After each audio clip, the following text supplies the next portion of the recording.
আমাদের channel subscribe করুন আর পাশের বেল আইকনটি প্রেস করুন। আমার মাটি আমার দেশ, কথাটা কি বুঝতে পারছি? আমার মাটি আমার দেশ। এখন আমার দেশ নিয়েই আমার আসলে কাজ আরম্ভ করব। হয়তো অনেকে জানে, অনেকে জানে না। আমি দুই মাটিরই ছেলে, বেশি দূরে না, এখানে সলিমাবাদ, বাঞ্ছারামপুর থানা, সলিমাবাদ সরকার বাড়ি। অনেকে জানে, অনেকে জানে না। আমি আগেই বললাম এটা আমার মাটি আমার দেশ। আবুল সরকার সাহেব আমার এলাকার আজকে মেহমান।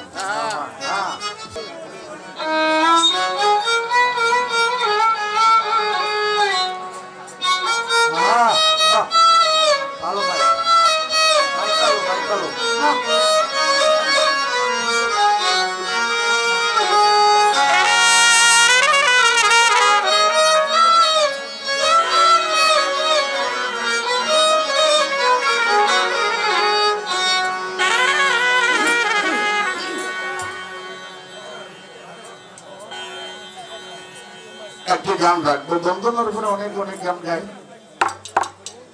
কেউ নবীর শান, কেউ পীরের শান, কেউ খাজা বাবার শান, কেউ বড় পীরের শান।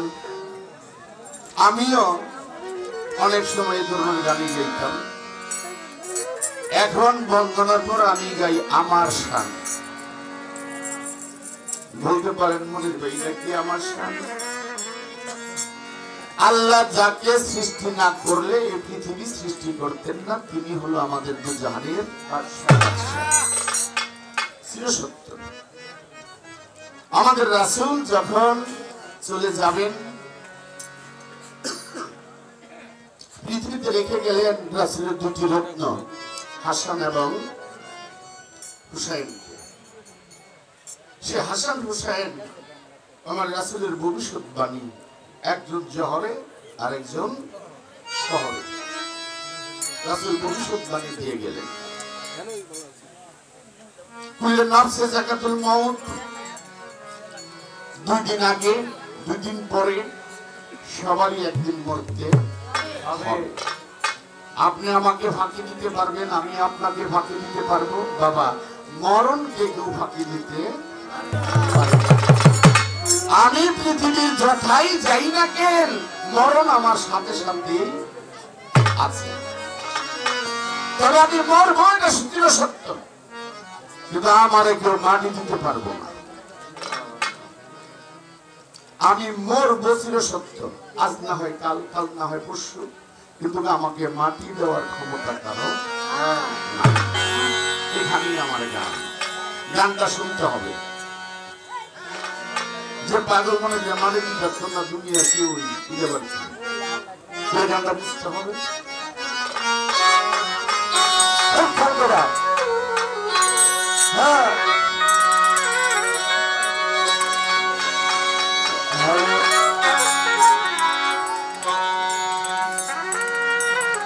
আমার বড় ভাই বাবা মারা গেছে, মাটি দিতে পারিনি।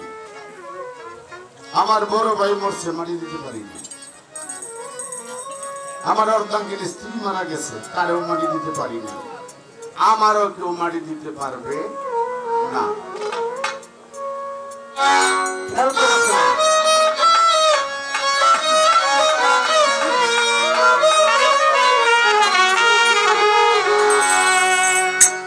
আমাকে মাটি দেওয়ার ক্ষমতার কারণ নাই,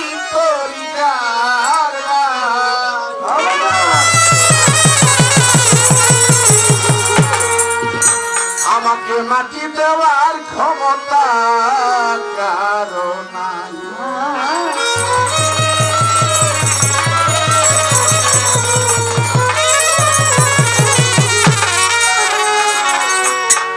গানটা শোনার আগে কেউ মন্তব্য করবেন না, অনুরোধ। গানটা শুনে বুঝে তারপরে মন্তব্য করবেন। আমাকে মাটি দেওয়ার ক্ষমতা কারণ নাই, দেওয়ার ক্ষমতা কারণ আমার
মাটি দেয় কখন যখন ভিতর থেকে বাতাসটা চলে যায় তখন আমি আর মনে থাকি না, আমি হয়ে যাই তখন লাশ। আর ওই সমাজের লোকে লাশটা নিয়ে কাপড় আর আমার ভিতরে যতক্ষণ তিল পরিমাণে বাতাস থাকবো তখন কি মাটি দিব? তাহলে আমি মনি মাটির উপর দিকে বিদায়। আপনারা গান শুনতেছেন, এই যে আপনারা গান শুনতেছেন, আপনার নাম যাই হোক থাকেন, কাশেম, রহিম, জামাল, মনির যাই হোক, ভিতর থেকে যখন আসল মনির চলে যায়, আসল কাশেমটা চলে যায়, তখন তার মনির থাকে না, মনির হয়ে যায় লাশ। আর তখনই তার ওই মাটি দেয়। এর আগে আমার কথা হতো সেখানে আমি বললাম যে গানটার না বুঝাইতে মন্তব্য করি আমাকে তাকে দেওয়া করে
আমার আসা যাওয়া, এই যে বাতাস আসতেছে, এটা 24 ঘন্টা 21,600 আসছে আর যায়। আমি ঘুমাই কিন্তু তার কিন্তু ঘুম নাই, আমি আহার করি তার কিন্তু আহার নাই, আমি বিশ্রাম করি তার কিন্তু বিশ্রাম নাই, আমি ঘুমাইলেও সে তার ডিউটি 21,600 আমার আসা যাওয়া। হ্যাঁ, আমি নাই তো খাওয়া দাওয়া দাওয়া, তোম সাধনায় তোমায় পাওয়া, তোমায় নিয়ে উড়তে যাই। আজকে আজরাইল যখন একটা মানুষের রূহ নিয়ে রওনা দেয়, যখন সে প্রথম আসমানের উপরে চলে যায়, অন্যান্য ফেরেশতারা প্রশ্ন করে আপনি কার রূহটা নিয়ে আসছেন? আজরাইল বলে পাগল মনিরের রূহটা নিয়ে আসছি। অন্যান্য ফেরেশতারা বলে হুজুর এই রূহটা নিয়ে আপনার উপরে যায়েন না, কারণ এই রূহটা থেকে আত্মা থেকে যে দুর্গন্ধ আসতেছে, তার মধ্যে যে দুর্গন্ধ, এইটা আমরা কোন ফেরেশতারা সহ্য করতে পারতেছি না, এত দুর্গন্ধ, এটা নিয়ে আর আপনি উপরে যাবেন না, এই রূহটা নিয়ে আপনি 7 জমিনের নিচে চলে যাবেন। ওই যে দুটা মানুষ জমিনের নিচে চলে যান, আর এই মনিরের রুহটা নিয়ে চলে যাবে কোথায়? 7 জমিনের নিচে, ওখানে নিয়ে রুহ রাখবে। আবার এই মনিরের রুহটাই নিয়ে যাইতেছে, মানে আমার দিয়ে আমি বুঝাই। প্রথম আসমানের উপরে যাইব, ফেরেশতারা বলবে হুজুর কার রুহটা নিয়ে আসছেন? মনিরের রুহটা। পাগল মনিরের রুহ? হ্যাঁ। আরে এই রুহটি এত সুগন্ধ, এত সুগন্ধ, তাড়াতাড়ি আপনি উপরে যান, তাড়াতাড়ি উপরে যান, এই রুহটা নিয়ে তাড়াতাড়ি উপরে যান। তার মানে ওই যে আমল নামা, তার আমল নামা ভালো, তার রুহ থেকে আপনি সুগন্ধ, অন্যান্য ফেরেশতারা মারহাবা দিতে থাকবে। আর তার আমল নামা খারাপ, ফেরেশতারা বলবে না, এই কারণে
আমার ভক্ত,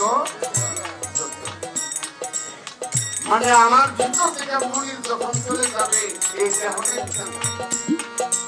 এই যে চামড়া সংরক্ষিত থাকবে, আর এই জারে নিয়ে মাটি আমার বাবা পাইল না। আর এইটাই ওসিয়ত, আমার যত ভক্ত এই দেহটা সুযোগ করে থাকবে, কিন্তু আমার কিন্তু পাও নাই। লাস্টে কি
চলে গেল। এই যে কবরের মধ্যে যে প্রশ্ন উত্তর করে, এটা হবে কিভাবে? আমি তো 7 আসমানের উপরে চলে গেছি, ওই যে আল্লাহর শিরচার ওর নিচের যে জায়গাটা যাকে বললাম একটু আগে, হ্যাঁ, ইল্লিল মুকাম, ওইখানে তো রূহ গেল। এই যে বলা হয় হাদিসের মধ্যে, লাস্টে কবরে রেখে 40 কদম দূরে চলে গেলেই প্রশ্নোত্তর আরম্ভ হয়। 40 কদম যাওয়ার পরেই তো আমার রূহ তো চলে গেছে গা 7 আসমান পাড়ি দিয়া, এই কবরের মধ্যে জব সলটা কিভাবে হবে? এই রূহ কি আবার পাঠিয়ে দিব? এই আমার একটা কথা জানা।